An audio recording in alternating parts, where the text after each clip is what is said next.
Imos descubrir agora unha cidade que só existiu nos planos e na imaginación dunha persoa. É dicir, o que Vigo soñou co arquitecto Antonio Palacios. Unha cidade monumental e moderna, pois que quería converterse pois na gran Barcelona do Atlántico, non?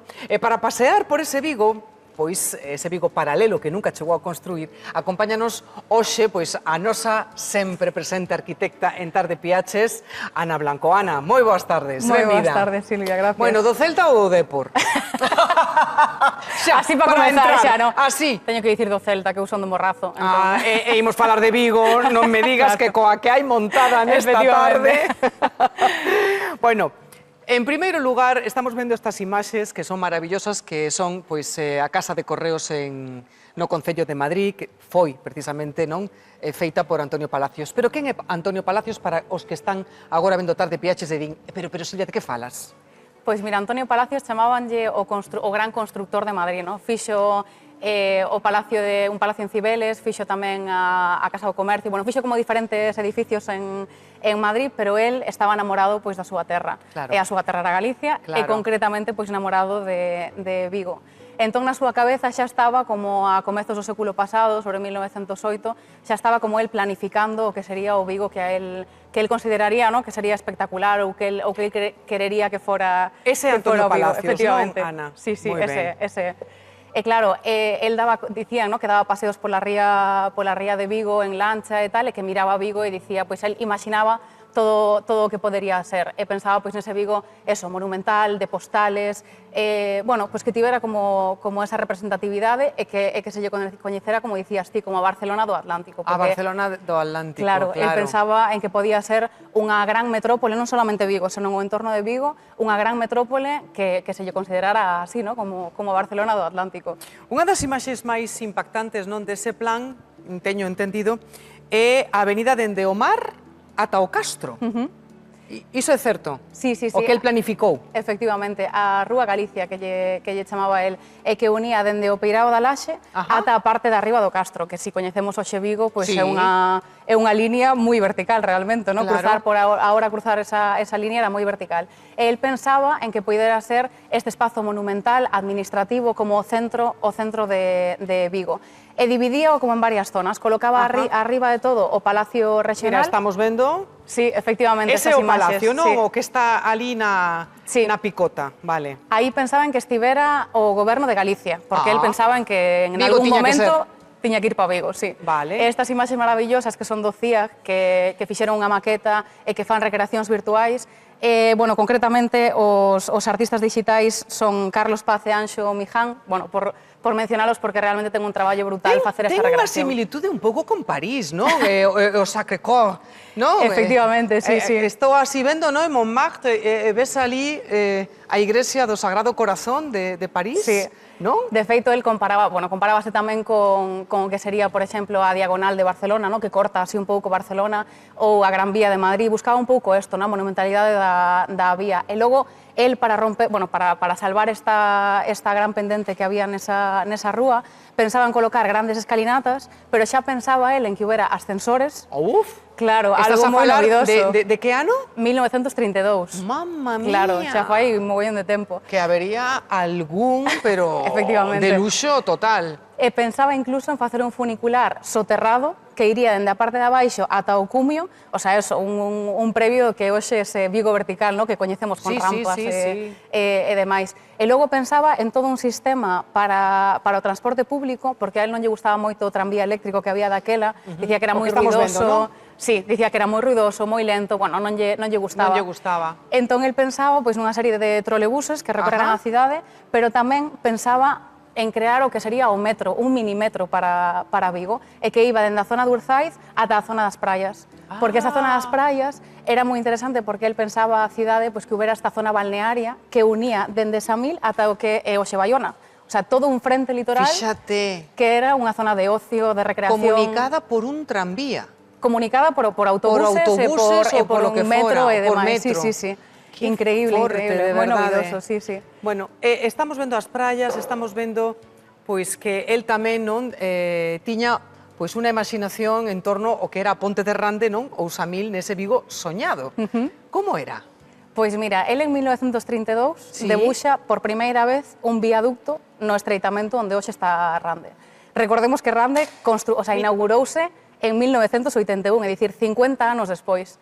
E ele xa previamente pensara en Rande, un Rande un pouco distinto, porque ele pensaba en que por aí tamén pasara un tren, a maiores das carreteras, pois que pasara un tren, e que conectara cunha serie de cidades satélite que el planificaba para Vigo, que eran 20 cidades satélite que estaban nun radio de 15-20 kilómetros, e que incluían Moaña, por exemplo, pero tamén Porriño, Baiona, Gondomar, o sea, unía como unha serie de vilas e pensaba en que Vigo non tiña que ser solamente o centro, senón que había que planificala en conxunto con todo o seu territorio. E, de feito, é o primeiro plan de Galicia que pensa máis alá dos límites municipais. Inspirado, quizá, no ponte de San Francisco? Na ponte? Quen sabe, igual sí. Aí, conectando San Francisco con Sausalito. Efectivamente, porque daquela ao mellor, pois el pensaba e decía, Vigo ten que ser pois como San Francisco. Efectivamente, sí, como enclave metropolitana, que é algo que hoxe falamos moito, no, dentro do urbanismo, de que ao final hai problemas que non se poden solventar solamente en clave municipal, que rebasan os límites. Ele xa pensaba, pois hai 100 anos, xa pensaba nesto. Increíble. El fixo moitos edificios tamén, non? En Vigo. El fixo varios edificios en Vigo, sí, pero bueno... Pero solamente así, independentes. Sí, digamos que o máis representativo dele é este plan, sí, o Plan Palacios, que hoxe recordamos polo seu nome. Bastante impresionante. Por que non se chegou a facer?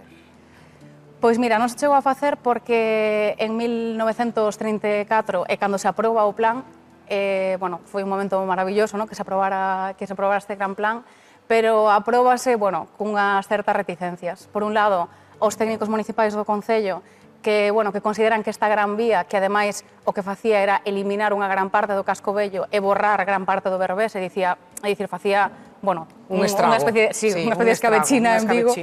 Entón, eles dicían que económicamente iba a ser unha desfeita para o Concello e que ademais que borraba gran parte da cidade e isto non lles parecía ben, obviamente. Que bonitas son esas imaxes aí, casi como co Titanic, ese barco chegando... Impresionante. Era un visionario, polo que estou a ver. Sí que era, efectivamente. E tamén visionario na sostenibilidade, porque para él as zonas verdes eran importantísimas, non? Fundamentais.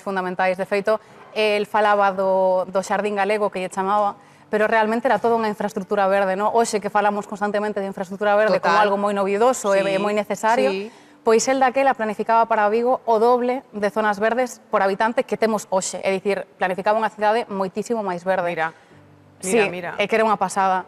E de feito pensaba como nunha serie de pulmóns que eran, por exemplo, o Castro, Castrelos, a Guía, os pulmóns que hoxe medio coñecemos, pero que el planificaba moito máis amplos, e logo conectábaos por unha serie de vías tamén con zona verde e demais, creando esta gran infraestructura verde. Pero, ademais, el pensaba en que os xardíns que estaban no centro da cidade debían ser públicos. Entón, el falaba de expropiar estes xardíns para permitir que todo o mundo tivera un parque preto da súa casa. Isto era maravilloso, verdad? O sea, eu penso e digo, sería unha cousa... Home, pois imagínate non ter ese patio da túa casa, que non tes que ter patio, senón que xa tes o xardín público e non necesitas mantelo. Efectivamente. Iso é unha pasada, non? Os edificios que el dibuixaba eran enormes.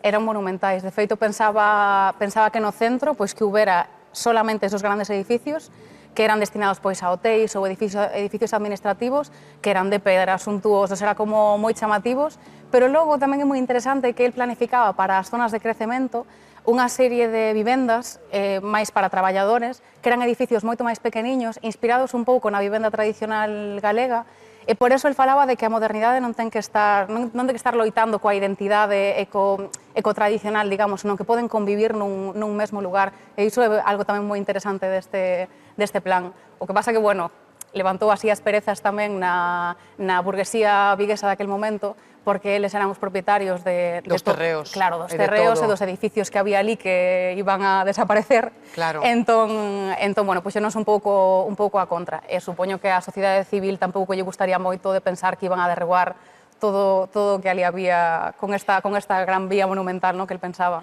Para facer un proxecto destas características tes que estar moi apoiado, non? Porque ti, de verdade, perdes moito tempo facendo todas estas maquetas, todos estes debuxos, todo. Tes que ter un colchón ou un apoio. Sí, de feito, bueno, naquel momento o Concello de Vigo apoiaba, bueno, digamos que estaba a tope con este plan, o que pasa que tamén chegou o momento da Guerra Civil en 1936, recordemos que o plan aprobouse no 34, entón, ainda non comezaran a executar nada cando chegou a Guerra Civil, e no 39, pois, ao final, parouse, claro, eliminouse ese plan.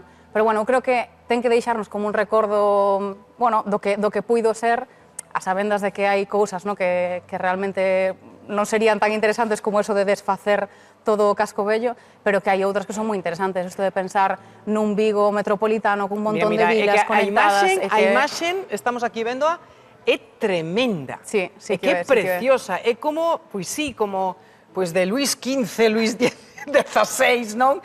Que dis, mamma mía, parece como unha cidade, pois sí, non? Como podería ser, xa non digo nin Barcelona, que é maravillosa, pois eso, un París, non? Todo con uns edificios tremendos. Bueno, ata o propio Nova York. Sí, totalmente. Totalmente.